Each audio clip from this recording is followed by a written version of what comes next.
Hey, good evening, everybody. It is about 11 o'clock at night.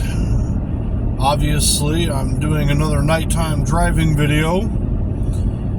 The reason I decided to do a video, well, not just to show you the night, that's only part of it, but I was having a conversation yesterday, and we were talking about voting and how do you ensure that we can have a reputable, trustworthy system in place for future elections so that we can trust what's going on. Now, excuse me, I guess there's probably a lot of people with a lot of good suggestions, and I don't know, I have an idea bouncing around in my head that I want to share with you. Now, keep in mind, we as human beings are imperfect individuals with imperfect solutions to imperfect problems. So when it gets right down to it,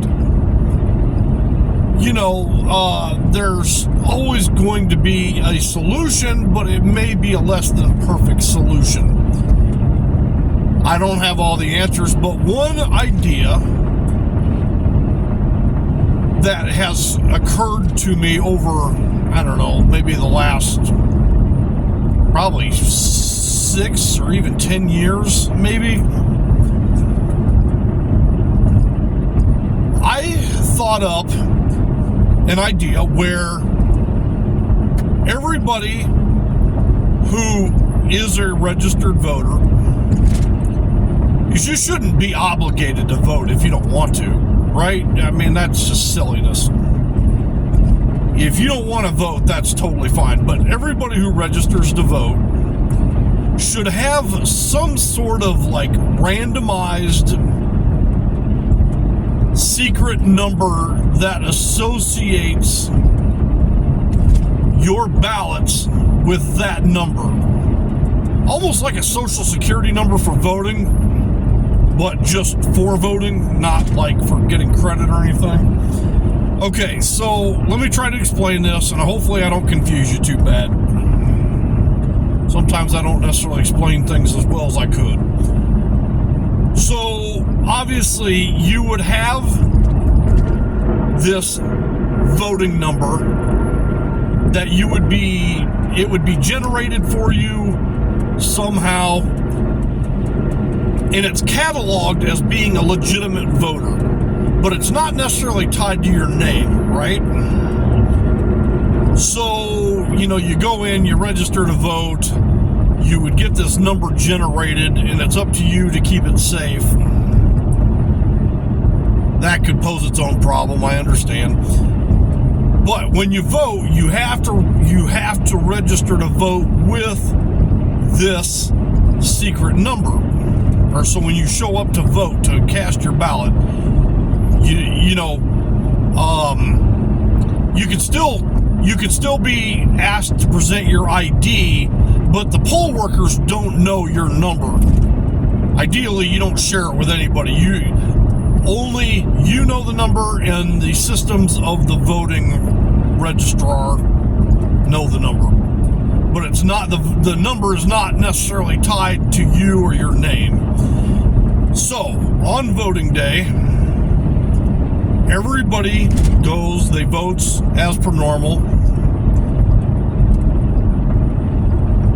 Now, what would happen is so with our current system, we typically know that night the winners under most circumstances, especially like the more local stuff. It becomes apparent, towards the end of the evening, like 10, 11 o'clock at night, who the winner is. Well, instead of just ending the election at that point in time, what would happen is the votes are taken and they are published in a public manner, whether in a newspaper, some other public forum, somewhere that anybody who cares to look can go and look. And they would see, so for example, identifying each vote would be that number that I just previously discussed.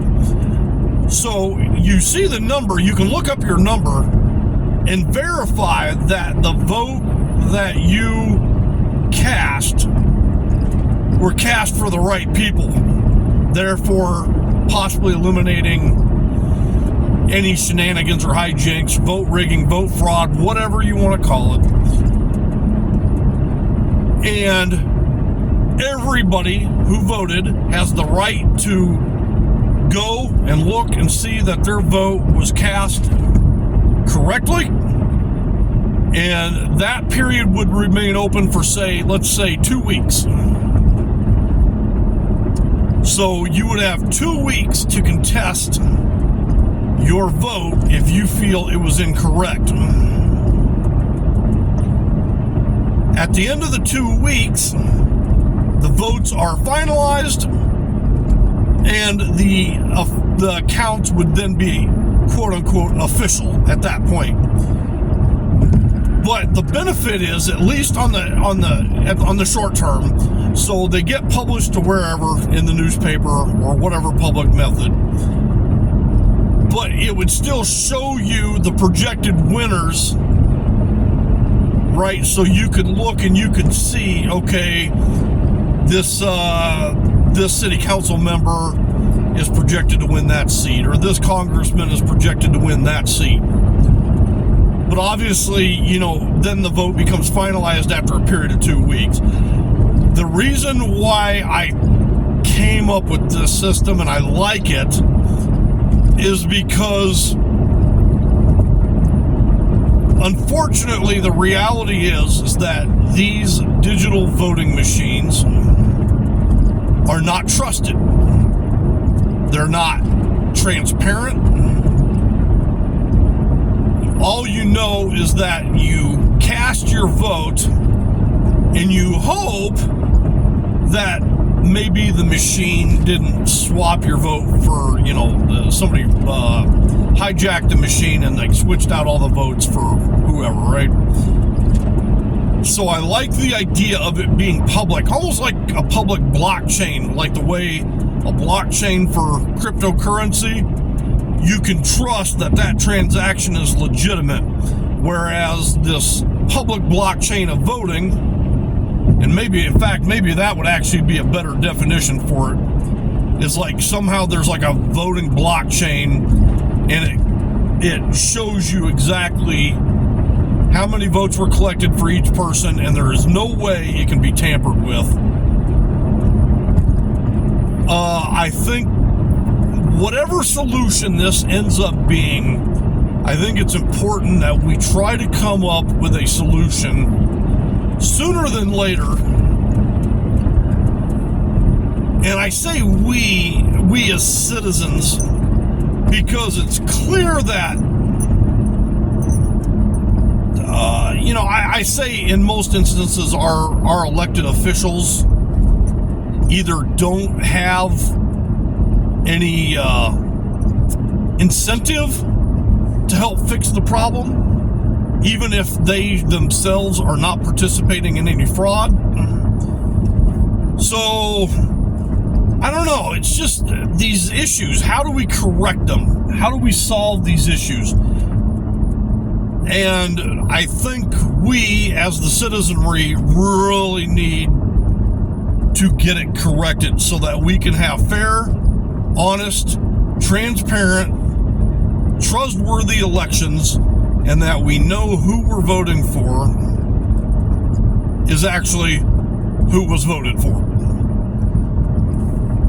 So, anyway, with that being said, I just wanted to, kind of spout off a little bit on that topic. If you have better suggestions, I would absolutely love to hear what you think. 100%. So if you think you've got a better suggestion, a better idea, a way to safeguard the integrity of the elections so that they're more trustworthy, that people can trust them and they know that they're fair. Please comment below, because I would absolutely love to see what other people think. Anyway, that being said, like I said, it's about 11:22 at night. I'm driving briskly through I would say the northern portion of Iowa. In any case, I'm headed west towards I-35.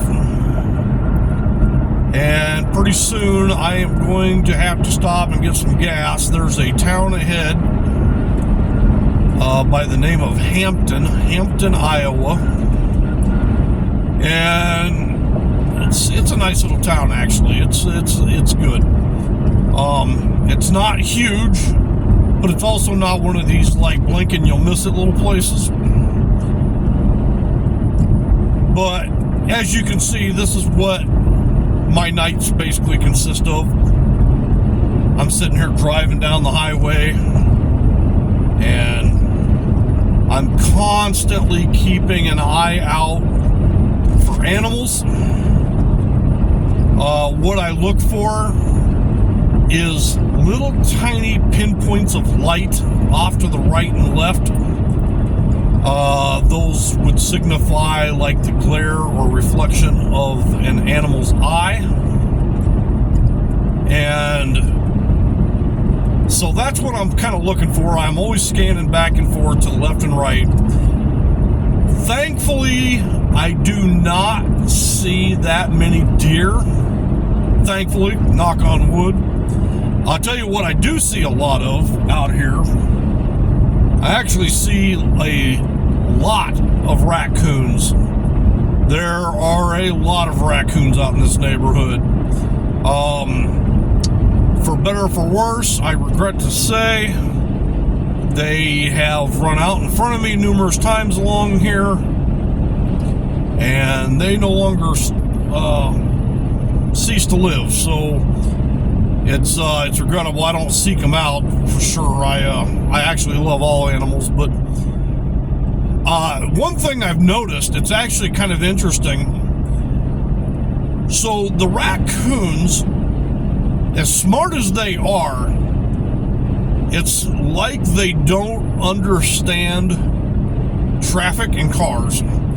So for example, there might be a raccoon off to the left, over here on the left side of the road, for example. And obviously I am in no danger of hitting him. He's far away from me. But for whatever reason, it's like the raccoons panic, and instead of running to the left off into the cornfield, they actually run right, straight across the path of my travel. I do not get it. I don't understand why they do it. It's almost like they have this death wish or something, and it's just they dart out in front of you, and you don't want to like try to steer or control, because you could end up losing control, especially in the wintertime. You got to be careful here. But now compare and contrast that to cats. I see a lot of cats out here.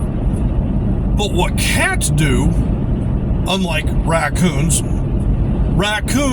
run across the street and almost seem to try to get hit. What the cats do is they actually will stay put, and they get like a low body posture, almost like they're trying to hide.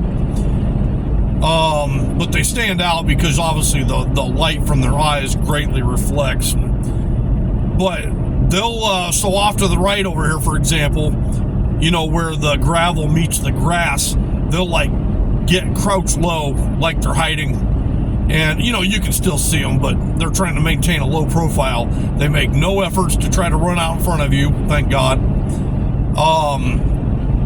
But, yeah, I don't know, it's bizarre, the difference between a a cat and a raccoon. It's just like the two different mindsets of these animals. But yeah, long story short, I drive a lot of miles like this. As you can see, there's like no traffic out here at all. Every once in a while, you know, there might be a car coming in the opposite direction, but this is it. This is my life right here. So I listen to a lot of podcasts and videos. I sometimes like to listen to music, and I do a lot of thinking. Anyway, I hope you guys have an awesome evening. Get a good night's sleep. Of course, this video will not post until tomorrow morning. So I guess I should actually be saying I hope you get some good sleep, because that's when you'll be having watched this videos tomorrow morning. So anyway, have a good night, everybody, and I will yak at you later. Thank you.